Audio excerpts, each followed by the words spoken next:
பேரன்பு கொண்டோரே, பெரியோரே, பெற்ற தாய்மாரே, நல்லிளம் சிங்கங்கள், வணக்கம். இன்றைக்கு கண்ணதாசன் என்னும் கவிதை என்பது தலைப்பு. கண்ணதாசன் எழுதிய கவிதைன்னா ஒரு பொருள் இருக்குது. கண்ணதாசன் என்னும் கவிதை அப்படின்றதுக்கு என்ன பொருள், இப்படி ஒரு சிந்தனை வரணும். ஏன்னா கண்ணதாசன் கவிஞர், அவர் கவிதை எழுதியிருக்கிறார், அவர் கவிதையை பேசுகிறோம்ன்றதுக்கு பொருள் இருக்குது. கண்ணதாசன் என்னும் கவிதைனா அப்போ கண்ணதாசனே ஒரு கவிதையா, அப்படி ஒரு கேள்வி வருது இல்லைங்க. இந்த தலைப்பை இப்படி சிந்தித்து ஐயாவோட நான் சொன்னதுக்கு என்ன காரணம்னா, ஒரு கவிதைன்னு வச்சுக்கோங்களேன், அது எவ்வளவு உயர்வானதாகவும் இருக்கலாம் அல்லது ஒன்றுமே இல்லாததாகவும் இருக்கலாம். ஒரு ரசிகன் எப்படி பார்க்குறான்றதை பொறுத்து கவிதைக்கு முக்கியத்துவம் வர்றது உண்டு. வள்ளுவனை விட மிகச்சிறந்த படைப்பாளி கிடையாது நம்ம தமிழை பொறுத்த வரையில். வள்ளுவனே யாருன்னு தெரியாதவங்க இருக்கிறாங்கல்ல, திருக்குறள்னா என்னன்னே தெரியாதவங்க இருக்கிறாங்க நாட்டில். நீங்கள் கேள்விப்பட்டிருக்கீங்களான்னு தெரியல, ரொம்ப பழங்காலத்தில் மேடைகளில் வள்ளுவனை யாருக்குமே தெரியலன்றதுக்காக ஒரு துணுக்கு மாதிரி ஒன்று சொல்லுவாங்க. அந்த திருவள்ளுவர் படத்தை வைத்து பேருந்தில் ஒரு திருக்குறள் எழுதி வச்சுருப்பாங்க. முன்னெல்லாம் ரொம்ப இருந்தது, இப்போ அது இருக்குது, ரொம்ப முழு செயல்பாட்டில் இல்லை. ஆனால் பல ஆண்டுகளாக அது திருவள்ளுவர் போக்குவரத்து கழகம், அப்புறம் திருவள்ளுவர் படம், அப்புறம் திருக்குறள் படத்தில் இருக்கிறது எல்லாம் இருக்குது. திருவள்ளுவர்னு ஒருத்தர் இருந்தார், அவர் திருக்குறளை தந்தார்னே தெரியாமல் பஸ் ஸ்டாண்டில் நிற்கிறவன் பேசுவான், இந்த திருவள்ளுவரை நம்பவே முடியலடான்னு. ஏன்னா அந்த பஸ்ஸு லேட்டாக வருதான் தொடர்ந்து. யாரை வேணால் நம்பலாம், திருவள்ளுவரை நம்ப முடிய மாட்டுதப்பா. அதை நீங்கள் நம்ம பத்திரிகைக்காரனையும் சொல்ல முடியாதுன்னு வைங்களேன். ராணிமங்கம்மாள்னு வேற இப்போ ஒரு பஸ்ஸு போச்சு, ராணிமங்கம்மாள் மீது திருவள்ளுவர் மோதினார்னு செய்தி போடுறான். அதாவது ஒரு பெரிய மனிதர்களை ஒரு மரியாதைக்காக வச்சுருக்கிறோம், மக்கள்கிட்ட அதை கொண்டு போய் எப்படி சேர்க்கறதுன்னு ஒன்று இருக்குது இல்லைங்களா. இப்போ துணுக்கு என்ன சொல்லுவாங்கன்னா, பஸ்ஸில் 2 பேர் பயணம் பண்ணும்போது ஒருத்தன் பக்கத்தில் இருக்கவங்ககிட்ட பார்த்து கேட்குறான், அண்ணே அது யாருன்னே, ஒரு ஃபோட்டோவில் ஒருத்தர் உட்காந்துருக்கிறாரு, அந்த ஃபோட்டோவை காட்டி. எந்த ஃபோட்டோவை? திருவள்ளுவர் ஃபோட்டோவை. அது யாருன்னே? நமக்கெல்லாம் ஒரு பழக்கம், யாராவது நம்மக்கிட்ட சந்தேகம்னு கேட்டால் தெரியாதுன்னு சொல்கிறதே கிடையாது. தெரியாதுன்னு சொன்னால் அது அவமானம்னு நினச்சி சொல்லி அவனை இன்னும் குழப்புறது.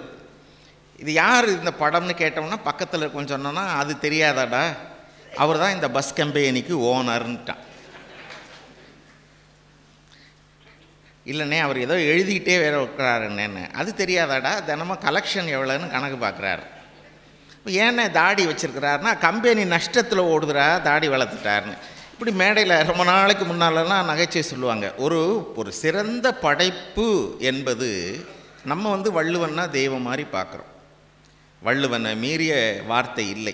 தெரியாதவங்களும் இருக்கிறாங்க. ஒரு கவிதைன்றது அதை ஒன்றுமே இல்லைன்னு தூக்கி போடலாம், அதில் வெறும் நயம் பார்க்கலாம், ரசிச்சுட்டு சும்மா போயிடலாம். அப்புறம் வாழ்க்கைக்கு தேவையான கருத்துலாம் அதில் இருக்குன்னு பார்க்கலாம். எனக்கு என்னவோ கண்ணதாசனை பார்க்கும்போது இந்த மாதிரி தோணும். ஏன்னா கண்ணதாசன் எல்லா விமர்சனங்களுக்கும் உள்ளானவர். எல்லா விமர்சனமும் கண்ணதாசனை பற்றி உண்டு. கண்ணதாசனே தன்னை பற்றி சொல்லிக்கொண்ட விமர்சனம் என்ன தெரியுமா? ஒருத்தர் கேட்குறான், இளைஞர்களுக்கு நீங்கள் சொல்லும் அறிவுரை என்ன? இது கேள்வி. கண்ணதாசன் பதில் எழுதுகிறார், நான் சொல்வது போல வாழுங்கள், நான் வாழ்வதைப் போல வாழாதீர்கள். நான் வாழ்ந்த மாதிரி வாழ்ந்துடாதீங்க.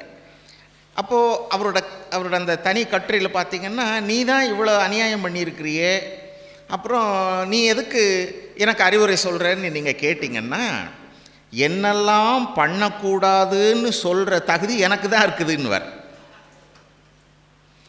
ஆனால் என்ன இருந்தாலும் கண்ணதாசன் மேலே வெறுப்பு வராது. அப்படி ஒரு திறந்த புத்தகத்தை பார்க்க முடியாது. மனத்தில் கள்ளங்கபடம் இல்லாத மனிதன் ஒருத்தன் உண்டுன்னா கண்ணதாசன். நீங்கள் கண்ணதாசன் படைப்புக்கு போகிறதுக்கு முன்னால் கொஞ்சம் கூட கள்ளங்கபடம் கிடையாது. ராமகிருஷ்ண பரமஹம்சர் கதை ஒன்று உண்டு. 2 நண்பர்கள், ஒருத்தன் கோயிலுக்கு போகலான்னு கூப்பிடுறான். ஒருத்தன் வந்து இல்லைப்பா கோயிலுக்கு என்ன நம்ம நல்ல மாலை நேரம் நல்லா இருக்குது, ஒரு தாசி பெண் வீட்டுக்கு போகலான்னு கூப்பிடுறான். இப்போ இவன் மறுத்துட்டான், நான் அதெல்லாம் கிடையாது, நான் கோயிலுக்கு தான் போவேன். இவன் கோயிலுக்கு போயிட்டான், அவன் தாசி பெண் வீட்டுக்கு போயிட்டான். தாசி பெண் வீட்டுக்கு போனவன் ஐயையோ கோயிலுக்கே போயிருக்கலாமடான்னு கோயிலையே நினச்சிட்டு இருக்கான். கோயிலுக்கு போனவன் இங்கே ஏண்டா வந்தோம் அங்கே போயிருக்கலான்னு நினச்சிட்ருக்கான். ராமகிருஷ்ணர் சொல்லிட்டு சொல்கிறார், இதில் எது யார் உயர்ந்தவர்னு நினைக்கிறீங்கன்னு கேட்குறார். மனம் தூய்மையாக இருக்கணும் அப்படின்றது. கவிஞர் வாலி, அவருக்கு என் மேலேயும் தமிழறிவு மணியன் ஐயா மேலேயும் ஒரு வருத்தம் உண்டு. வாலிக்கு என்னென்னா, இந்த மணியன் ராமலிங்கம் மாதிரி ஆளை விட்டால் திருவள்ளுவருக்கு அப்புறம் கண்ணதாசன் தான் பேசுவாங்க அப்படின்னு கமெண்ட் அடிப்பார் எப்போ. அப்புறம் ஒரு பாண்டிச்சேரி கம்பன் விழாவில் ஒரு இடத்துல பார்த்து மணியனையா, தமிழறிவு மணியனையா வாலி வந்திருந்தார். அப்புறம் நான் எல்லோரும் ஒன்றா உட்காந்து அப்படி பேசி அவரோட பேசிட்டோன்னு வச்சுக்கோங்க. எனக்கு வாலி உண்மையில் கண்ணதாசனை பற்றி என்ன தான் நினைக்கிறாருன்னு தெரிஞ்சுக்கணுன்னு ஆசை இருந்தது. காற்றில் தவழும் கண்ணதாசன்னு ஒரு நூல் நான் எழுதினேன். அந்த நூலை ஆனந்த விகடன் வெளியிட்டிருக்கிறார்கள், விகடன் பதிப்பகம் வெளியிட்டிருக்குது, காற்றில் தவழும் கண்ணதாசன். நான் ஒரே பிடிவாதமாக வாலி தான் இதுக்கு முன்னுரை தரணும்னு. வாலி எழுதணும், இல்லை கண்ணதாசனை பற்றி எழுதணும், இல்லை என்ன ஏதாவது திட்டியாவது எழுதணும். வாலி எழுதியிருக்கிறார் பாருங்கள் அதில் முன்னுரை கண்ணதாசனை பற்றி.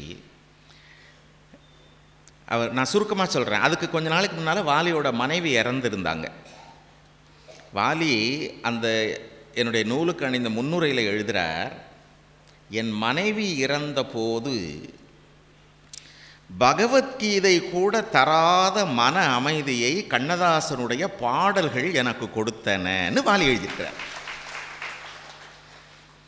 இதில் ஒரு சொல்லு கூட பிழை இல்லைங்க. நீங்கள் வேணால் அந்த புக்கை வாங்கி பாருங்கன்னு நான் சொல்லக்கூடாது, நானாக என் புக்கை வாங்குங்கன்னு சொன்ன மாதிரி இருக்கும். எங்கேயாவது லைப்ரரியாவது விகடன் பதிப்பகத்துடைய அந்த புக்கு இருந்தால் வாலியோட முன்னுரையை அப்படி எழுதுகிறார். கண்ணதாசன் அவ்வளோ உயர்வாக எழுதுகிறார். அப்புறம் அவர் இறக்கிறது கொஞ்ச நாளைக்கு முன்னால் நினைவு நாடாக்கள் அப்படின்னு ஆனந்த விகடனில் எழுதினார். யாருன்னா படிச்சிருக்கீங்களான்னு தெரியல. நினைவு நாடாக்கள் யார், வாலி எழுதினார். அதுலேயும் இங்கே பாருங்கள், ஒரு தவறான பழக்கத்துக்கு ஆளாகி என்கிட்ட ஒரு கெட்ட பழக்கம் இல்லை என்னை வீழ்த்தக்கூடிய பழக்கம் இருக்கிறதுன்றது ஒன்று, அடுத்தவனை கெடுக்க நினைக்கிறதுன்றது ஒன்று. கண்ணதாசன் பிறர் நன்றாக வாழ வேண்டும் நினச்ச ஒரு மனுஷனுங்க. அதில் எனக்கு அதனால் கண்ணதாசனை ரொம்ப பிடிக்கும். அப்புறம் இன்னொரு செய்தியும் சொல்லிடுறேன். வாழ்க்கையில் நான் ஏற்றுக்கொண்ட ஒரே தலைவன் காமராஜ். காமராஜுக்கு கண்ணதாசனை பிடிக்கும், அதனால் எனக்கு கண்ணதாசனை பிடிக்கும்னு வச்சுக்கோங்க. இதுக்கு பின்னணி ஏன், என்ன காரணம்? ஒரு ஓப்பன் புக்குன்னு சொல்லுவாங்களே, திறந்த புத்தகமாக கண்ணதாசனுடைய வாழ்க்கை முழுக்க வருத்தத்திலேயே வாழ்ந்த மனுஷன் வேற. கடைசி காலத்தில் ஆன்மீகத்தில் விழுந்தார். நீங்கள் அர்த்தமுள்ள இந்து மதம்னு எழுதினார் இல்லைங்களா, அர்த்தமுள்ள இந்து மதம் எழுதுறதுக்கு காரணமானதும், அர்த்தமுள்ள இந்து மதம்னு தலைப்பு கொடுத்ததும் மகா பெரியவர் அப்படின்னு சொல்லக்கூடிய மறைந்த பெரியவர், 100 ஆண்டுகள் வாழ்ந்த காஞ்சி சங்கராச்சாரியார். அவர் கண்ணதாசன் மேலே அவ்வளோ அன்புடையவர், உண்மையான மனுஷன்றதுக்காக. ஆனால் வாழ்கிறப்ப கண்ணதாசன் வாழ்க்கையில் பெரிய, அதாவது இதுதான் சரி இதுதான் தவறாக தெரியாத எடுப்பார் கைப்பிள்ளை மாதிரின்னு வைங்களேன். ஒரு தடவை சொன்னார், கவிஞர் கண்ணதாசன் இமயமலை, அரசியல் கண்ணதாசன் பரங்கிமலை. இது சோவோட உதாரணம். அதை விட இன்னொன்று சொன்னார், கண்ணதாசன் இந்திய ஜனாதிபதியை போல சம்பாதிக்கிறார், ஆனால் இந்தியாவை போல கடன் வாங்குகிறார். கடன் இல்லாமல் கண்ணதாசனால் இருக்க முடியாது. கண்ணதாசனை பற்றி சென்னையில் ஒரு 4 நாட்கள் சொற்பொழிவு செய்தேன் நான், வெவ்வேறு தலைப்புகளில். அதில் ஒவ்வொரு நாள் ஒரு பெரியவங்களை தலைமை வைக்க கூப்பிட்டுருந்தேன். ஒரு முறை வந்தவர் ஏவிஎம் சரவணன். ஏவிஎம் சரவணன் தெரியுங்க, சினிமாலாம் எடுப்பாங்க பாருங்கள், ஏவிஎம் ப்ரொடக்ஷன்ஸ். ஏவி மேய்ப்ப செட்டியாரோட பையன் சரவணன், அவர் அந்த கூட்டத்துக்கு தலைமை தாங்கினார். அப்போ என்னோடய இந்த உரை நிகழ்த்துறதுக்கு முன்னால் தலைமை உரையில் சரவணன் ஒரு செய்தி சொன்னார். பலது சொன்னார், நான் மறந்துட்டேன். இந்த ஒரு செய்தி மறக்க முடியாது. அவங்க அப்பா கிட்ட கண்ணதாசன் 25,000 ரூபாய்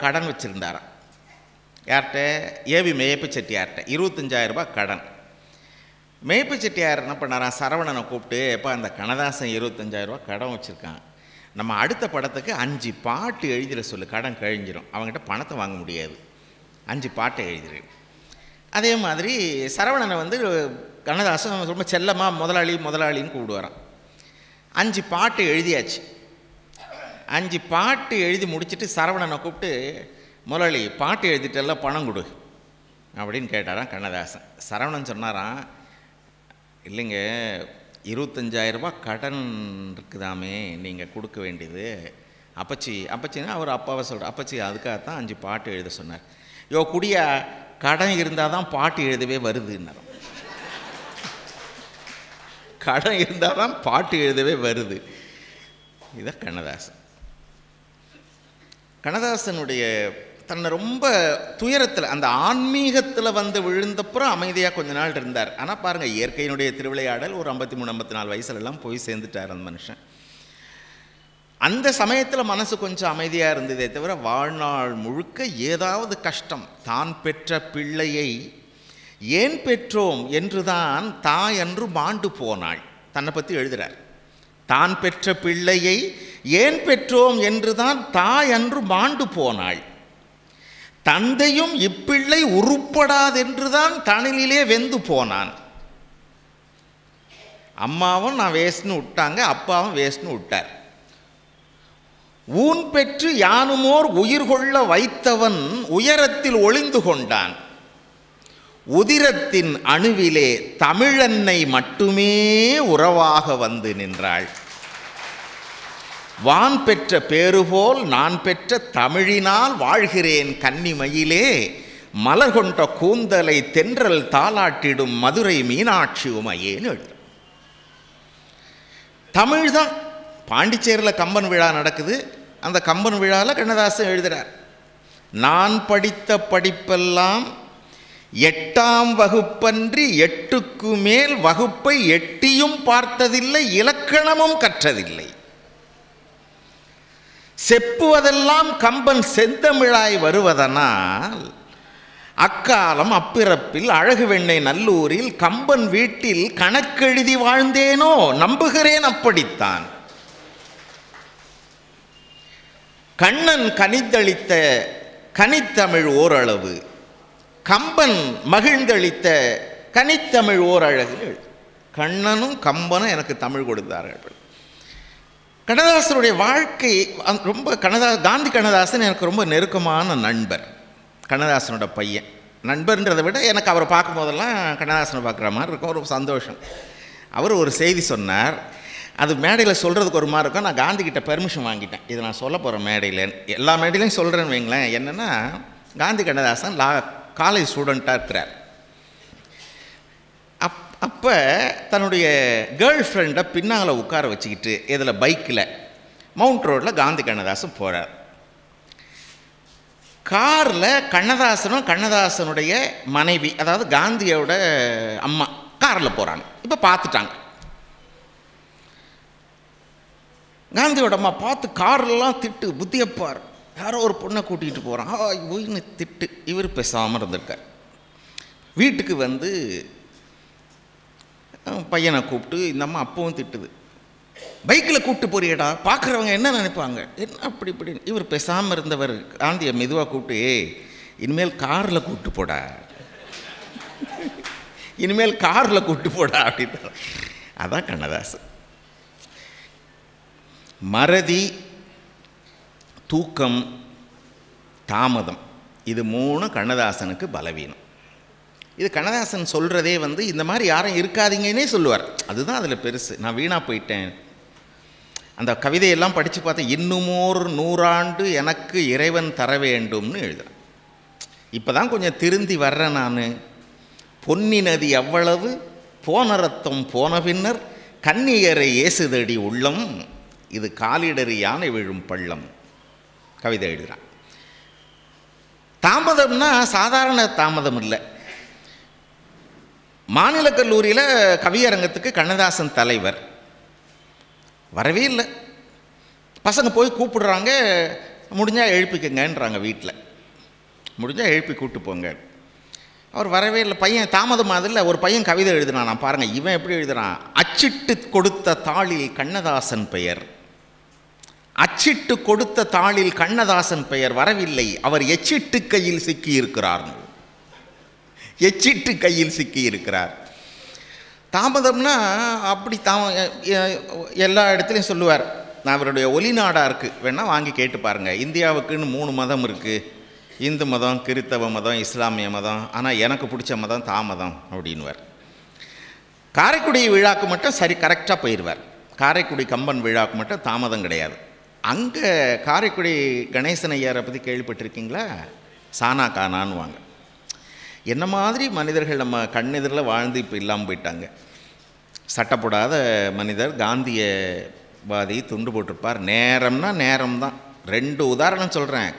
கலைஞர் கருணாநிதி முதல்வராக இருக்கும்போது தாமதமாக வந்தார். இவர் பாட்டுக்கு வேற ஒருத்தரை வச்சு நிகழ்ச்சி ஆரம்பிச்சிட்டார்.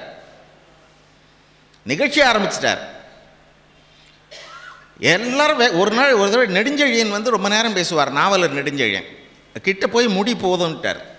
இது அவருடைய நேரம்னா கரெக்டாக 5 மணிக்கு விட 4:55 காரைக்குடி மணிமண்டபத்தில் ஒலிக்கும். யாராவது காரைக்குடிக்காரங்க இருந்தீங்கன்னா தெரியும். கம்பன் வாழ்க இந்த குரல் ஒலிக்கும். கண்ணதாசனை கவியரங்க தலைமைக்கு போட்டார். கண்ணதாசன் 4:45 மணிக்கெலாம் போய் உட்கார்ந்துருக்கார்.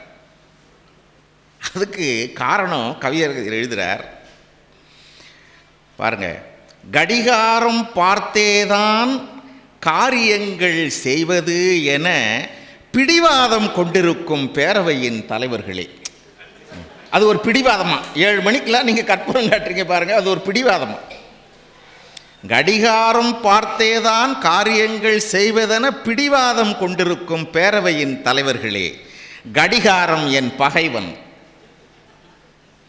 கடிகாரம் என் பகைவன், கணேசர் பயத்தினிலே காலமறிந்து கடுகி வந்தேன்னார். இவரு கண்ணா பின்னான்னு திட்டுவாருன்றதுனால வந்தனே தவிர தாமதம் எல்லா இடத்துக்கும் தூங்கிடுவார். அந்த தூக்கத்துக்கு உதாரணம்லாம் சாதாரணம் கிடையாது. நானும் மணியன் ஐயா இப்போ சிட்னியில் தான் இருக்கிறாங்க. ஒரு 1.5 ஆண்டுக்கு முன்னால் நானும் மணியன் ஐயாவும் சிட்னி போயிருந்தோம். மெல்பர்ன்லம்மா காந்தியோட பையன் கார்த்திக் இருக்கார். அவன் பேரே கார்த்திக் கண்ணதாசன் வச்சுருக்கான்.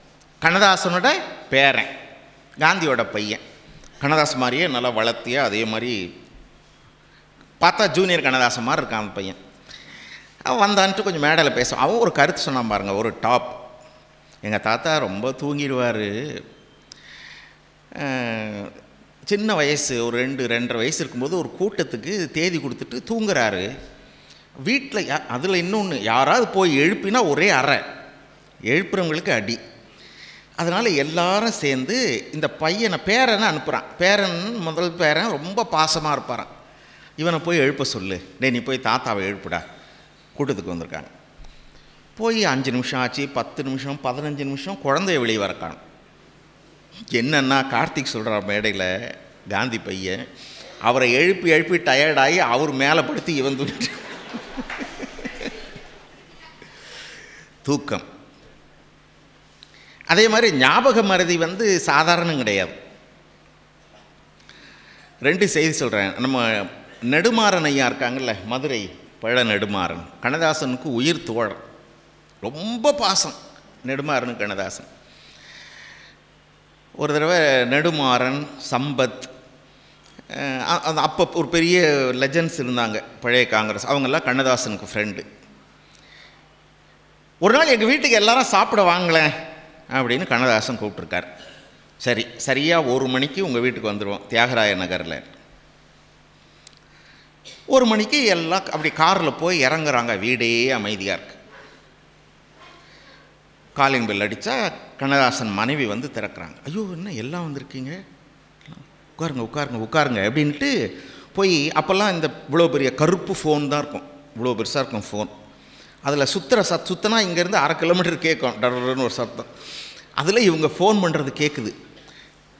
கண்ணதாசன் கூப்பிட்றாங்க, எங்கேயோ இருக்கிறார் அவர், இன்னும் பெரியவங்கெல்லாம் வந்திருக்காங்க, என்னன்னு தெரியல, சீக்கிரம் வாங்க. கண்ணதாசன் ஒரு 10-15 நிமிஷத்தில் காரில் இருந்து இறங்கி ஓடி, என்ன எல்லாரும் வந்திருக்கீங்க, இவர் தான் சாப்பிட கூப்பிட்டவர். நெடுமாறன் அவரோட புக்கில் கண்ணதாசன் ஒரு குழந்தை மாதிரி எழுதுகிறார்.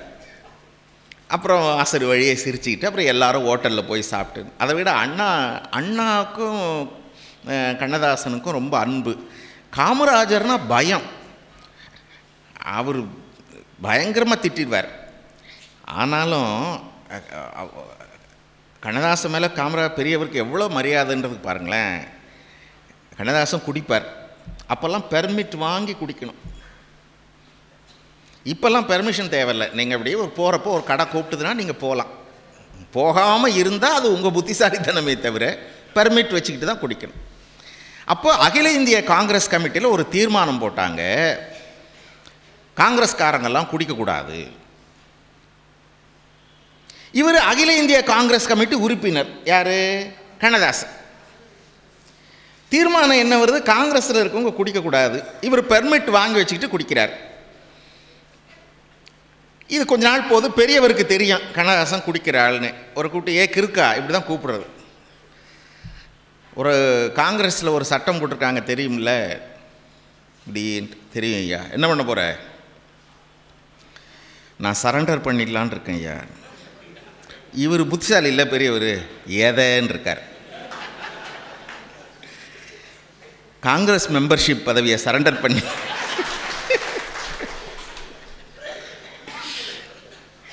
கிறுக்கா போ, நான் பார்த்துக்கிறேன் போ. இதுதான் பெரியவர். அவ்வளோ அன்பு.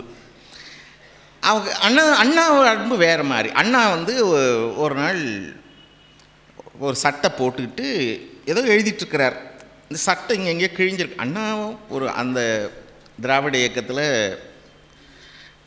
ஒரு நல்ல மனுஷன், அதுக்கு மேலே சொல்கிற கொண்டு அவர் ஒரு கிழிஞ்ச துணி போட்டு சட்டை போட்டு எழுதுகிறார். கண்ணதாசன் அண்ணா என்ன இது, நாங்களாம் தம்பிக்கு எத்தனை பேருக்கு கிழிச்ச சட்டையை போட்டுட்டு, கழட்டுங்க சட்டையை கழட்டுங்க, இதை அடையாளம் கொடுத்து உங்களுக்கு 6 சட்டை நான் தச்சு வாங்கிட்டு வரேன்ட்டு சட்டையை வாங்கிட்டு போயிட்டு மறந்துட்டேன். அப்புறம் ஒரு மாதம் கழித்து அண்ணா அந்த மாதிரி ஏதோ எழுதிக்கிட்டோ படிச்சுக்கிட்டே இருக்கிறார். அண்ணா என்னென்னா சொக்கா கூட போடாமல் உட்காந்துக்கிட்டு இருக்கீங்க அவர்கிட்ட. அவர் ரொம்ப குறும்பாக, இருந்தது ஒரு கிழிஞ்ச சட்டை, தோ வாங்கிட்டு வரேன்னு போயிட்டு நீ மறந்தா நான் என்னடா பண்ணுறேன். அப்புறம் 6 பட்டு சட்டை, நிறைய செய்யுது. எல்லாருக்கும் குழந்தை தான். தேவையில்லாத பழக்கங்களுக்கு ஆள்பட்டு வாழ்க்கையை வீணாக்கி கொண்ட மனிதன். அதை தான் தன்னுடைய வாழ்நாளில் பதிவு செய்கிறார். அரசியலில் இருந்தப்போ இங்கே தான் இல்லாமல் இங்கேயும் அங்கேயும் மாறி மாறி இவங்களை பாராட்டுவார், அவங்கள திட்டுவார். ஒரு தடவை மாப்போசி அவர்கள் மேடையில் கண்ணதாசனை சொன்னார், என்ன மாதிரி கவிதைலாம் எழுதுறீங்க, எதுக்கு திடீர்னு இந்த தலைவரை மாற்றுறீங்க, அவங்க பாடுறீங்க, இவரை பாராட்டுறீங்க, அவரை திட்டுறீங்க. கண்ணதாசன் அதுக்கு ஒரு பாட்டு எழுதினார். அப்போ குமுதத்தில் வாரம் ஒரு கவிதைன்னு வந்தது. பெரியவங்களுக்கு ஞாபகம் இருக்கலாம். வாரம் ஒரு கவிதை. மானிடரை பாடி, கண்ணதாசன் மானிடரை பாடி அவர் மாறியதும் ஏசுவது என் வாடிக்கையான பதிகம். நான் மாறல, ஒருத்தரை நல்லவன் நினச்சி பாராட்டுறேன், அவன் அயோக்கியன்னு தெரியுது, திட்டுறேன். இப்போ என் மேலே தப்பா? என்ன போய் கட்சி மாறுறேன் அங்கே இங்கன்றீங்களே. மானிடரை பாடி அவர் மாறியதும் ஏசுவது என் வாடிக்கையான பழக்கம். மலையளவு தூக்கி உடன் வலிக்கும் வரை தாக்குவதில் மனிதரில் நான் தெய்வ மிருகம். நான் இடறி வீழ்ந்த இடம் 4000, அதிலும் நான் போட்ட முட்கள் பதியும். நடைபாதை வணிகனென நான் கூறி விற்ற பொருள் நல்ல பொருள் இல்லை அதிகம். ஊர் முழுக என் பாட்டை உளமுருகப் பாடுகையில் ஓர் துயரம் என்னுள் வருமே. உதவாத பாடல் பல உணராதார் மேற்பாடி ஓய்ந்தனையே பாழும் மனமே. தன்னை பற்றி சொல்லிக்கிறேன் மாப்போசி சொன்னப்ப. ஆனால் முரண்பாடுகள் நிறைய. இப்போ இது கூட எதுன்னா, இது எழுதிட்டு செப்பரிய தமிழ் ஞான சிவஞானம் சொன்ன மொழி சிந்தையிடை வைத்து விட்டேன், திருவாழும் மலர் கொண்டு தேன் மாலை கட்டி அதை தெருக்கல்லில் சாத்த மாட்டேன், வைப்பதொரு பொன்னேனும் பூவேனும் மனம் கொண்டு மறைசக்தி அடியில் வைப்பேன், மலையளவு தந்தாலும் வானளவு வாழ்ந்தாலும் மனிதரை பாட மாட்டேன். இப்படி எழுதினார் இல்லைங்க குமுதத்தில். 2வது வாரம் இந்திராதான் இந்தியா, இந்தியாதான் இந்திரான்னு கவிதை எழுதினார். அரசியல்ல முரண்பாடுகள்னா அப்படிங்க. நீங்கள் இந்திய கண்ணதாசன் திட்டினா மாதிரி யாராவது திட்ட முடியுமான்னு தெரியல. லம்பாடி லம்பாடி லம்பாடி பேய், எப்போ திராவிடர் இயக்கத்தில் தீவிரமாக இருந்தப்ப, லம்பாடி லம்பாடி லம்பாடி பேய், நாய் ஒன்று குறைத்ததிலே பிறந்த பாடை. நீங்கள் இந்த ஹிந்தி பார்த்தீங்கன்னா எழுதி மேலே அப்படி கோடு கோடாக இருக்குமா, அதுக்கு சொல்கிறார், கொம்பொன்று போடாமல் தொங்கவனா குரங்கெழுத்தை கொண்ட மொழி. ஹிந்தியை பார், குரங்கு தொங்குற மாதிரி. அப்புறம் அவங்க இந்த கோன் ஹே அப்படி இந்த ஹே என்றுவாங்கல்ல, அதுக்கு கிண்டல். ஹை ஹை என்று நம்மூரில் குதிரைகளை ஓட்டும் சொல்லை எடுத்து போய் வினை சொல்லாக்கி மேலும் தேடியவாறு அலைகின்ற தெருப்பொறுக்கி. அப்பா, இந்தி எதிர்க்கிறதுக்கு ஒருத்தர் கிடைச்சிட்டாருன்னு நீங்கள் சந்தோஷப்பட்டீங்கன்னா, இந்த பக்கம் வந்த உடனே இளங்காலை பொழுதிலே புதுடெல்லி ஓடுவேன், இந்தியில் பேசி மகிழ்வேன்.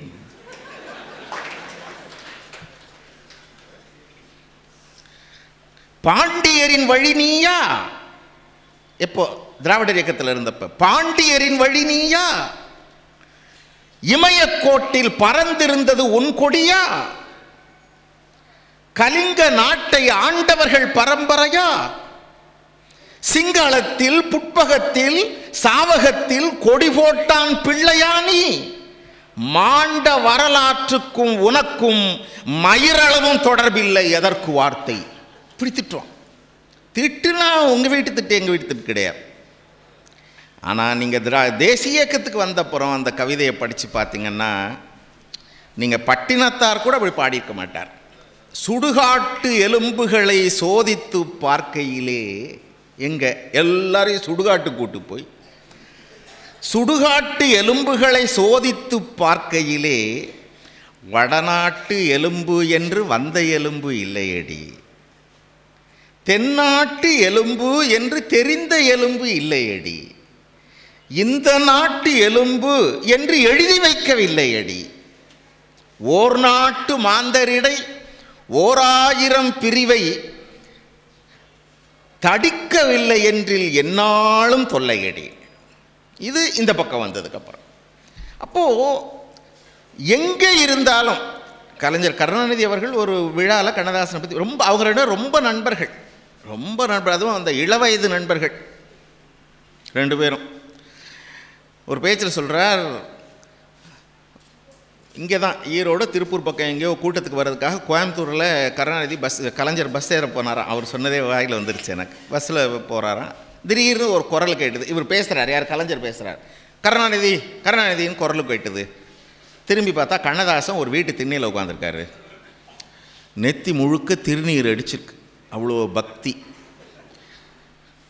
எங்கே போகிற? இந்த மாதிரி இந்த ஊருக்கு நான் பேச போகிறேன், கூட்டம் பேச போகிறேன்.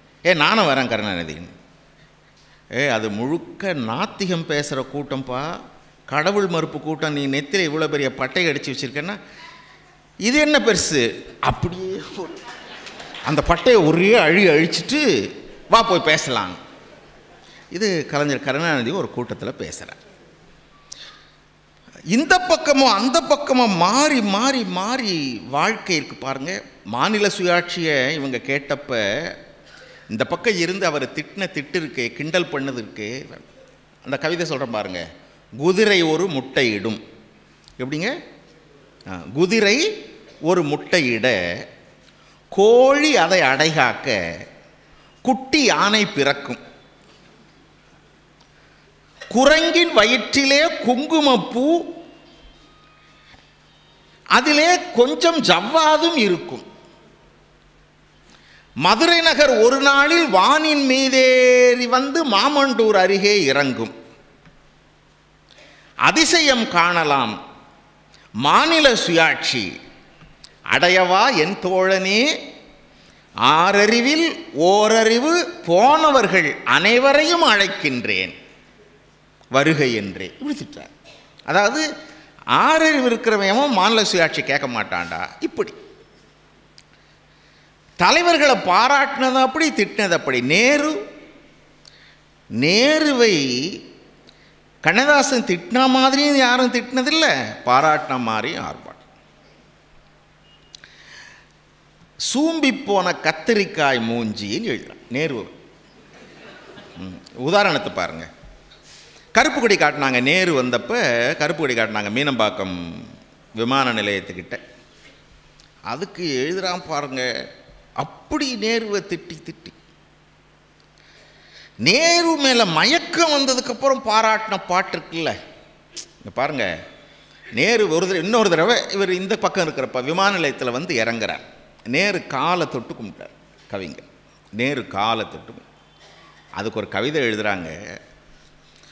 சூடி கொடுத்த சுடற்கொடி போல் நானும் பாடி கொடுத்தேன் அம்மா, அண்ணான் தாழ் தொட்டேன், மங்கையர் தோள் தொட்ட போது தோன்றாத இன்பம் அவன் தாழ் தொட்ட போது பெற்றேன். எதுக்கு? சூமி போன கத்திரிக்காய். நீங்க அந்த கான்ட்ராஸ்ட் பார்த்தீங்கன்னா ரொம்ப அதிகமாக இருக்கும். நேரு இறந்தப்ப கண்ணதாசன் எழுதுறான் அந்த பாட்டு, நிறைய தெரிஞ்சதான். சாவே உனக்கு ஒரு நாள் சாவு வந்து சேராதா, தீயே உன்னை ஒரு நாள் தீ மூட்டி பாரோமா, தெய்வமே உன்னை ஒரு நாள் தேம்பி எழ வையோமா, ரோஜாக்கள் இனிமேல் மலருவதே இல்லை. ஐநா சபையில் நேரு பேசுவாராங்க. என்ன கவிஞன்! ஐநா அது சொல்கிறான், நாட்டு சபையிலே 4 நாள் வாதம் வரும். ஒரு பாயிண்ட் எடுத்துக்கிட்டு ஐநா சபையில் டிஸ்கஸ் பண்ணுவாங்களாம். 4 நாள் பேசுவான், தீர்வே வராது. நாட்டு சபையினிலே 4 நாள் வாதம் வரும். எங்கள் பாட்டு தலைவன் எழுந்து பார்த்தவுடன் நின்று விடும், பேசுறவெல்லாம் நிறுத்திடுவான். நேரு அப்படியே. அண்ணாவை, பெருந்தலைவர் காமராஜரை, அண்ணாவினுடைய பேச்சு ரொம்ப அழகான பேச்சு இல்லைங்களா, சிறந்த பேச்சு. அதுக்கு இவ ஒரு கற்பனை எழுதுகிறான். என்னவானா, அண்ணா பேசுகிறார் மேடையில். அண்ணா என்ன பேசுகிறார்? நாத்திகம் பேசுகிறார், கடவுள் இல்லைன்னு பேசுகிறார். இதை 2 ஐயமார் பிராமின்ஸ் 2 பேர் சாஸ்திரிகள் பின்னால் நின்று கேட்குறாங்களாம். இப்படி ஒரு கற்பனையிலே எழுதுகிறான். இது கற்பனை, எது கண்ணதாசனுக்கே கற்பனை. 2 சாஸ்திரிகள் பின்னால் நின்றுட்டு அண்ணா நாத்திகம் பேசுகிறத கேட்குறாங்களாம். இப்படி கற்பனையில் அண்ணாவை பாராட்டுறான். ஒரு சாஸ்திரி இன்னொரு சாஸ்திரிகிட்ட சொல்கிறார், சாஸ்திரிவாள் தெரியுமோ? சூத்திரம்தான். எப்படி தொடங்குறார் பாருங்க. சாஸ்திரிவாள் தெரியுமோ? சூத்திரம்தான். தமிழில் அழகாக பேசுகிறான் ஓய், நாஸ்திகன்தான் பேசுகிறான், ஆனால் ரொம்ப நன்னா பேசுகிறான். ஆஸ்திகத்தை அவன் தாக்கும் தாக்கை பார்த்தால் ஆபத்து தான் காணும் எதிர்காலத்தில். வாஸ்தவத்தில் அவன் நல்ல மூளைக்காரன், மகதேவன் அவதாரம் என்பார் ஐயர். அவர் கடவுள் இல்லைன்னு பேசுறாரு, கேட்குறவங்களாம் கடவுள் அவதாரம் எடுத்து பேசுறாருன்னு நினைக்கிறாங்களாம். அப்படி பாராட்டலாம். பெருந்தலைவரை கண்ணதாசனுடைய கடைசி அந்த அரசியல் பேசின பேச்செல்லாம் கேட்டிருக்கேன் நான். ஒரு பையனா எங்கேயோ உட்காந்து பெரியவரை பற்றி எப்படி பேசுவான். முக்கால் கைச்சட்டை, முழம் 4 பழம் வேட்டி. எப்படிங்க? 4 முழம் பழைய வேட்டி, முக்கால் கைச்சட்டை, முழம் 4 பழம் வேட்டி, வட்டமிடும் தலையில், வழுக்கை தலையில் வட்டமிடும் மயிர்கால்கள், பொல்லாத பார்வை, பொருள் பொதிந்த குறும் சிரிப்பு. காமராஜர் சொல்றான், ஆகட்டும் பார்க்கலாம் என்பானாம். பெரியவர் அப்படித்தானே, பார்ப்போம், அவர் பார்ப்போம்னா முடிஞ்சிருச்சுன்னு அர்த்தம். ஆகட்டும் பார்க்கலாம் என்பானாம், ஆனால் ஆகும் வரைக்கும் பார்ப்பான். நின்றால் தலையிடிக்கும், நிற்பதற்கே இடம் இருக்கும், அமைவான ஓர் குடிலில் ஐயா நீ வந்துதித்தாய். ஆண்டி கையில் ஓடிருக்கும், அது கூட உனக்கில்லை. காமராஜர் எழுதுகிறார். அப்போ அரசியல் ரீதியாக கண்ணதாசனுடைய பார்வை மாறி மாறி மாறி இருந்தாலும் கண்ணதாசனை யாராலும் வெறுக்க முடிந்ததில்லை. நீங்கள் இது இன்னும் கண்ணதாசனை நிறைய தெரிந்து கொள்ள வேண்டும் என்றால் கண்ணதாசனுடைய வனவாசம் மனவாசம்னு 2 நூல் இருக்குது, அதை படிக்கணும். அது நிறைய மேடையில் சொல்கிற மாதிரி இருக்காது, சொன்னாலும் நல்லா இருக்காது. வனவாசம் என்பது ஒரு குறிப்பிட்ட இடத்துல இருந்ததையும், மனவாசம் என்பது தன் மனம் மாறி வந்ததையும் எழுதுகிறார். அவர் சினிமா பாட்டிலேயே அதை எழுதினவர் தான் இல்லையா? உங்களுக்கு இந்த பக்கம் இருந்தப்போ அண்ணா புற்றுநோயால் பாதிக்கப்பட்டிருந்தப்போ எழுதின பாட்டு தான் நலந்தானா பாட்டு.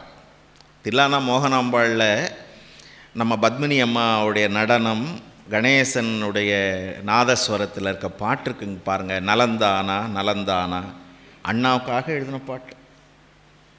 கண்பட்டதால் உந்தன் மேனியிலே புண்பட்டதோ அதை நான் அறியேன், புண்பட்ட செய்தியை கேட்டவுடன் இந்த பெண்பட்ட பாட்டை யார் அறிவார், நடந்ததெல்லாம் மறந்திருப்போம், நடப்பதையே நினைத்திருப்போம், காலம் மாறும் சந்திப்போம்.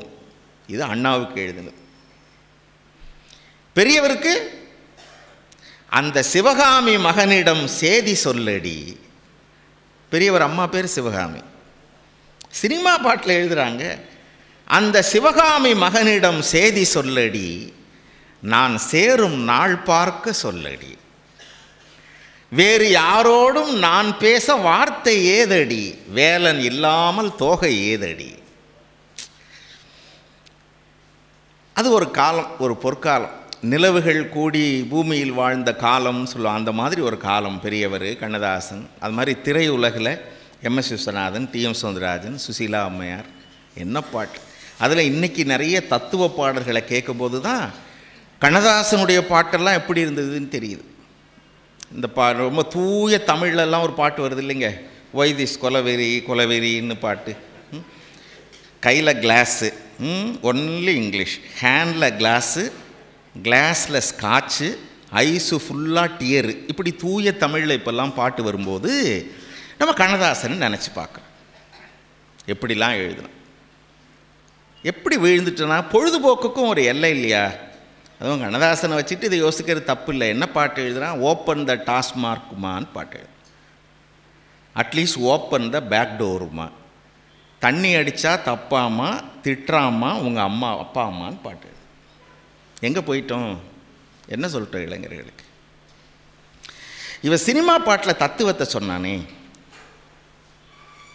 நீங்கள் உள்ளத்தில் நல்ல உள்ளம் உறங்காதென்பது வல்லவன் வகுத்ததடா, கேட்டிருக்கீங்களா? கர்ணனில் எல்லா பாட்டும் அருமை.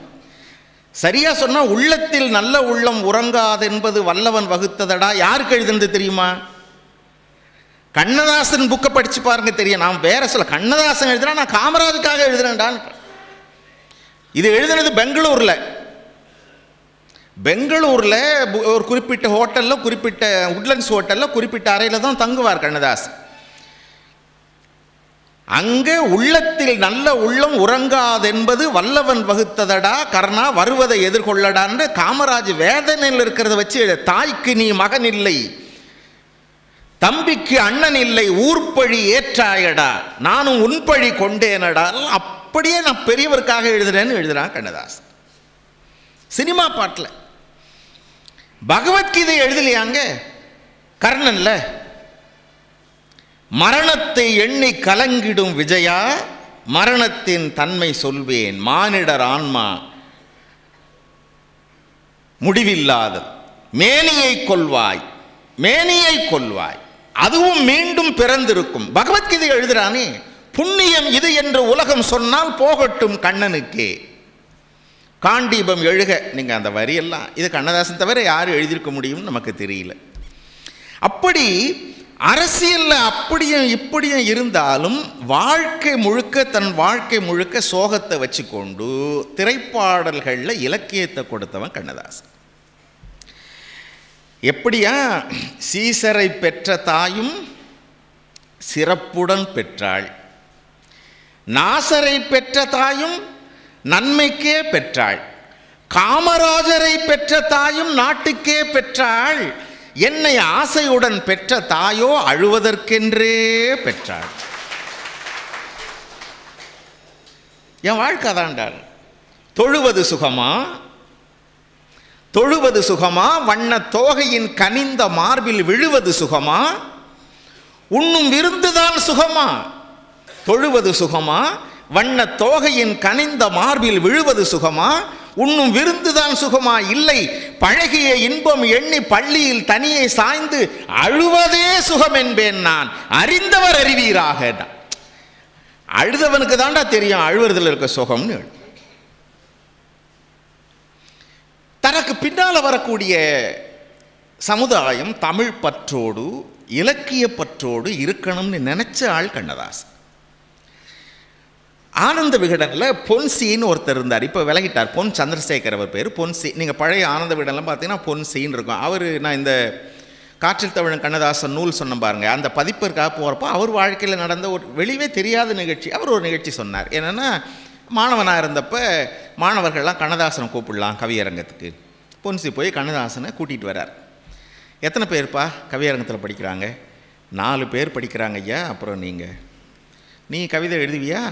கண்ணதாசன் இவன்ட்டு கேட்டிருக்கார் பொன்சிக்கிட்ட. எனக்கெல்லாம் ஒன்றும் தெரியாது. எழுது ஐயா, ஒன்றும் தெரியாது. எழுதுப்பா, சும்மா 2 பக்கத்துக்கு எதையாவது எழுது, நீ கவிதைன்னு எழுது அப்படின்னு அவனை பொன்சியை எழுத வச்சாச்சு. இப்போ 4 பேர் கவிதை படிக்கிறாங்க. அப்புறம் அந்த பொன்சி கவிதை படிக்கிறார். அந்த பொன்சி கவிதை படிக்கும்போது, உட்கார், உட்கார், கவிஞரை கவிதை பாட சொல், கவிஞரை பாட சொல், நீ உட்கார், படிக்காத, ஒரே சத்தம். பொன்சி பாதி படிச்சுட்டு உட்காந்துட்டார். இப்போ கண்ணதாசன் கவிதைன்னு படிக்கிறார். வரிக்கு வரி கைதட்டு. எல்லாம் முடிஞ்சப்பறம் கண்ணதாசன் சொல்கிறார், நீ எவனும் உண்மையானவன் கிடையாது. யார்கிட்ட? ஸ்டூடெண்ட்ஸ் கிட்ட. இன்றைக்கி போய் நீங்கள் ஸ்டூடெண்ட்ஸ்கிட்ட ஒருத்தர் சொல்லிவிட்டு வெளியே வர முடியுமா? ஒரு ஆளுமை கண்ணதாசன். ஏன் தெரியுமா? பொன்சி படித்தது என் கவிதை, நான் படித்தது அவன் எழுதின கவிதை. அப்போ நீ எவன் படிக்கிறான்னு பார்த்து கைதட்டிய தவிர என்னன்னு புரிஞ்சு கைதட்டியா நீ? கண்ணதாசன் அப்படின்னு ஒரு இலக்கிய இதழ் நடத்தினார். தென்றல் அப்படின்னு ஒன்று நடத்தினார். நீங்கள் நம்பவே மாட்டீங்க, அவ்வளோ கஷ்டத்துலையும் வெண்பா போட்டி வைப்பார். கடைசி வரி கொடுத்து இதுக்கு கவிதை எழுதுங்கடா. தமிழ்நாடு முழுக்க எவ்வளவு பேர் கவிதை எழுதினாங்க தெரியுமா? என்னங்க எல்லாத்தையும் இழந்துட்டு நிற்கிறவங்க அம்போன்னு எங்கெங்கேயோ இருக்கிறாங்க. இப்போ உங்களில் எத்தனை பேர் கவிஞர்கள் இருப்பீங்க? உங்களில் எத்தனை பேர் நம்ம ஒன்றுபடுத்த ஆள் இல்லாமல் செதறி கிடக்கிறோம். நான் அப்படி தான் நினைக்கிறேன். தமிழ்நாட்டோட திறமை ஒன்று இல்லாமல் போயிடாது. அதுக்கப்புறம் மேலே வர்றவங்கலாம் சுயநலம் தன்னுடைய பெருமையை பேசுகிறவனா போயிட்டதுனால மக்களோட பெருமை வெளியே தெரியாமல் போச்சுன்னு நினைக்கிறேன். கடைசி வரி கொடுத்து எழுத சொல்வார். அதுக்கு பரிசு இவரே ஒரு கொண்டு வந்து போட்டு கொளுத்து, இப்படி ஒரு கடைசி வரி ஏதாவது ஒன்று. அதில் ஒன்று வந்து பூவை மேல் எத்தனை பூ, பூவை மேல் எத்தனை பூ, இது கடைசி வரி. பல கவிதை வருது, பல பேர் பலவிதமாக கவிதை எழுதுகிறாங்க. பூவை மேல் எத்தனை பூவே, ஒரு பெண்ணே ஒரு பூக்காடு, அவள் முகம் பாரு தாமரை மாதிரி, உதடு பாரு ரோஜாப்பூ மாதிரி, கண்ணு பாரு கோவளை மாதிரி, காது பாரு வெள்ளைப்பூ மாதிரி. ஆனால் கண்ணதாசன் ஒரு கவிதைக்கு பரிசு கொடுத்தான். அவனோட சோஷியல் தாட், சமூக சிந்தனைக்காக ஒருத்தர் எழுதியிருக்கார், எண்ணெய் இல்லை, ஏழை பெண் ஒருத்தி, தலையில் வைக்க எண்ணெய் இல்லை, எண்ணெய் இல்லை, ஏற்ற பூச்சூட வகை ஏதும் இல்லை. எண்ணெய் இல்லை, ஏற்ற பூச்சூட வகை ஏதும் இல்லை, பெண் கூந்தல் இந்நிலையில் பேன் பிடித்து மண்மீதில் சாவை அவள் அண்டி சாய்ந்து விட்டால் அந்த பூவை மேல் எத்தனை பூ. செத்து போனதுக்கப்புறம் பூவை கொண்டாந்து போடுறீங்களாடா. தமிழ்நாட்டில் ஒரு மூலையில் இருக்க ஒரு புலவனுடைய கவிதை கண்ணதாசன் வெளியே கொண்டு வந்தான். எதை பற்றி கண்ணதாசனால் எழுத முடியும்? சமூக சிந்தனையோடையும் எழுத முடியும், எப்படி வேணால் எழுத முடியும். எனக்கு ரொம்ப பிடிச்ச கவிதை, கண்ணதாசனை ரொம்ப படித்தவங்க கேள்விப்பட்டிருப்பீங்க, நான் சொல்கிறேன். அடுப்பங்கரையில் ஒரு கந்தல் துணி இருந்தால் அந்த கந்தல் துணியை நம்ம கையால் கூட தொடமாட்டோம், இல்லை மூலையில் குடிச்சு தூவி தூர போடு கந்தல் துணின்னு. அந்த கந்தல் துணி எனக்கு ஒரு பாடம் சொல்லி கொடுக்குறான்றான் கண்ணதாசன். தனிப்பாட்டு. கந்தல் துணி ஒரு பாடம் சொல்லி கொடுக்குது நமக்கு. கரிசல் காட்டு கழனியில் சில கால்கள் உழுத உழவு, சில கைகள் கனிந்த கனிவு, குடிசை எரிக்கும் விளக்கின் ஒளியைப் போல இலைகள் 2 வரவு, அதில் இயற்கை கலந்த அழகு. காவடி சிந்துன்னு பேருங்க இது. காவடி சிந்து. கரிசல் காட்டு கழனியில் சில கால்கள் உழுத உழவு, சில கைகள் கனிந்த கனிவு, குடிசை எரிக்கும் விளக்கின் ஒளியைப் போல இலைகள் 2 வரவு, அதில் இயற்கை கலந்த அழகு. செடி வளருதுங்களா? பருத்தி என்றொரு செடி வளர்ந்தது பருவ பெண்ணை போலே அந்த கரிசல் கழனி மேலே. பருத்தி என்றொரு செடி வளர்ந்தது பருவ பெண்ணை போலே அந்த கரிசல் கழனி மேலே. அதை திரித்து எடுத்து பார்த்தபோது சின்ன இழைகளாச்சு. பருத்தி வளருதுங்களா? அந்த பருத்தியை எடுத்து இப்போ நூலாக்குறாங்க. அதை திருத்தி எடுத்து பார்த்தபோது சின்ன இழைகளாச்சு, நூல் என்னும் பெயர் உண்டாச்சு. இப்போ நூல் வந்துருச்சு. அது வெள்ளை கலராக தானுங்க இருக்கும். அழகு வண்ணம் கலந்து நெய்ததில் ஆடை வந்தது மெல்ல, பிறர் மானம் காத்து கொள்ள இடை குழையும் மாதர் உடலில் ஏறி கோல கவிதை சொல்ல உடல் மூடி மறைத்து கொள்ள. ஒரு புடவை வந்துருச்சு அழகா. பருத்தி செடி வளர்ந்து பருத்தி வெடித்து பஞ்சு எடுத்து அதை மில்லுக்கு அனுப்பி நூலாக்கி வண்ணம் கலந்து புடவை. அழகு வண்ணம் கலந்து நெய்ததில் ஆடை வந்தது மெல்ல, பலர் மானம் காத்து கொள்ள இடை குழையும் மாதர் உடலில் ஏறி கோலக்கவிதை சொல்ல உடல் மூடி மறைத்து கொள்ள. அந்த துணியில் ஒன்று கிழிந்து அடுப்பங்கரைக்கு வந்து தான் படிக்குது இந்த சிந்து. நான் சொல்லலை, அது கிழிஞ்சு வந்திருக்குது. அந்த துணியில் ஒன்று கிழிந்து அடுப்பங்கரைக்கு வந்து தான் படிக்குது இந்த சிந்து. தன் சொந்தக்காரர் பலரை எண்ணி துடிக்குது மனம் வெந்து, கதை சொல்லுது தனை நொந்து. என்னவா? வாழும் நாளில் வாழ்ந்த என்னை வைத்த இரும்பு பெட்டி இன்று உதைக்கும் என்னை எட்டி. நிலை தாழ்ந்த போது மனிதர் கூட உடைந்த பானை சட்டி, யார் உறவு கொள்வார் ஒட்டி. என்னை ஒருத்தி இடையில் ஏற்றி இருந்த காலம் உண்டு, அவள் மணந்த கணவன் கண்டு அவள் கன்னத்தோடு என்னை சேர்த்து கலந்த காலம் உண்டு, அது இறந்த காலம் இன்று. சுட்ட சோற்று பானை சட்டி தூக்கி இறக்க வந்தேன், என் தூய உடலை தந்தேன். நிலை கெட்டு போன மாந்தர் போல கீழ்நிலையை கண்டேன், இன்று கேலி வாழ்க்கை கண்டேன். அந்த கந்தல் துணி என்ன சொல்லுதான்? வாழ்க்கையில் நிலை தாழ்ந்து ஒருவன் ஆயிட்டா பட்டு துணியா மாதிரி பெருசா இருந்தாலும் கந்தல் துணி மாதிரி கடைசியா வருவேன்னு இந்த கந்தல் துணி எனக்கு பாடம் கத்து கொடுக்குதுறான்னு எழுதினவன் கண்ணதாசன். எதை பத்தி கண்ணதாசனால் எழுத முடிஞ்சது? எதை பற்றியும். அதனால தான் பார்த்தீங்கன்னா திரையரங்குகளை அப்படியே இலக்கிய அரங்குகளாக மாற்றி காட்டினார். கண்ணதாசர் வந்தப்போ பட்டுக்கோட்டை உச்சத்தில் இருந்தார். பட்டுக்கோட்டை கல்யாண சுந்தர பாடல்களெல்லாம் குறை சொல்ல முடியாதுங்க. பாருங்கள், அதுலேயும் பெரிய துரஷ்டம், அந்த மனுஷனை சீக்கிரமே செத்து போயிட்டார். அப்புறம் உடுமலை நாராயண கவி இருந்தாங்க, இன்னும் நல்ல கவிஞர்கள் இருந்தாங்க. கண்ணதாசனுடைய வீச்சு எப்படி இருந்ததுன்னா, எதையும் எந்த இலக்கியத்தையும் எந்த அனுபவத்தையும் சினிமா பாடலாக கொடுக்குறார். இப்போ ஒரு உதாரணம் பாருங்க.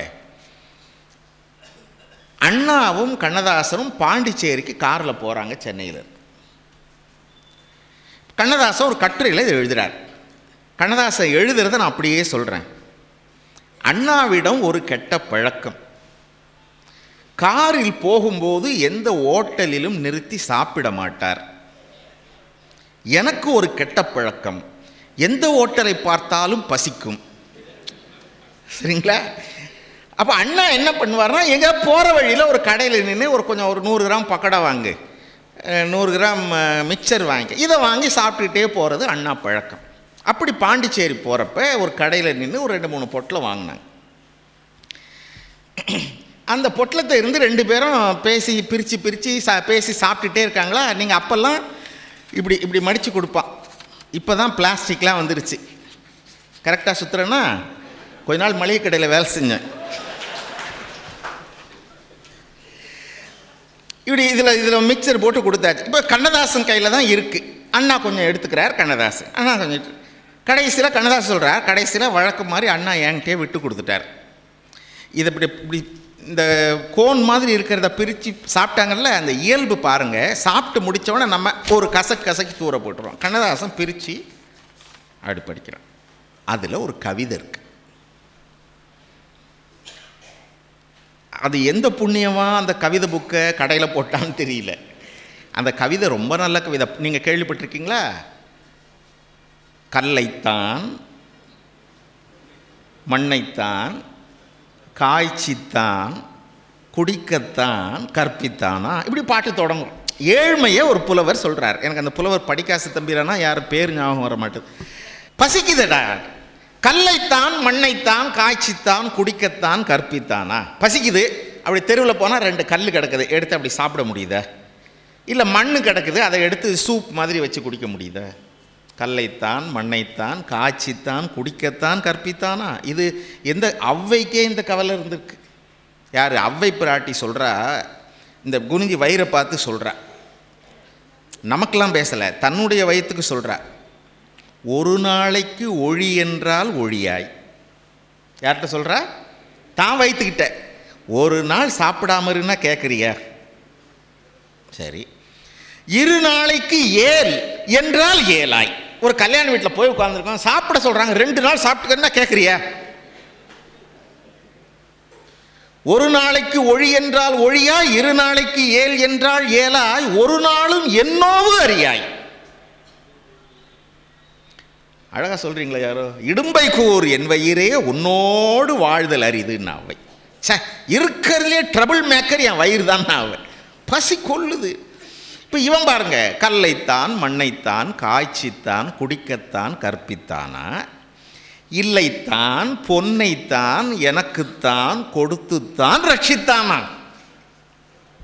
அல்லைத்தான் சொல்லித்தான் ஆரைத்தான் நோவத்தான், எங்கும் பல்லைத்தான் திறக்கத்தான் பதுமத்தான் புவியில் தான் பண்ணினானே. எவனை பார்த்தாலும் பல்லகாட்டி வாழ வேண்டியிருக்குதடான்னு ஒரு புலவன் சொன்ன பாட்டு. இந்த பாட்டை கண்ணதாசன் படித்தானா? கண்ணதாசன் எழுதுகிறார், சென்னைக்கு வந்து அடுத்த நாள் ஒரு பாட்டு எழுத அவரை கூப்பிட்டாங்களாம். இந்த பாட்டோட தாக்கம் தான் ஒரு பாட்டு. யாராவது கெஸ் பண்ணுங்க. அழகு அதான். அத்தான் என்னத்தான் அவர் என்னைத்தான் எப்படி சொல்வேன். என்ன பாட்டுங்க இந்த பாட்டு! எங்கேருந்து பிறக்குதுங்க? கல்லைத்தான் மண்ணைத்தான் பகடா சாப்பிட்ட அந்த பேப்பரில் கிடைச்சது கண்ணதாசன் சினிமா பாட்டில் வைக்க.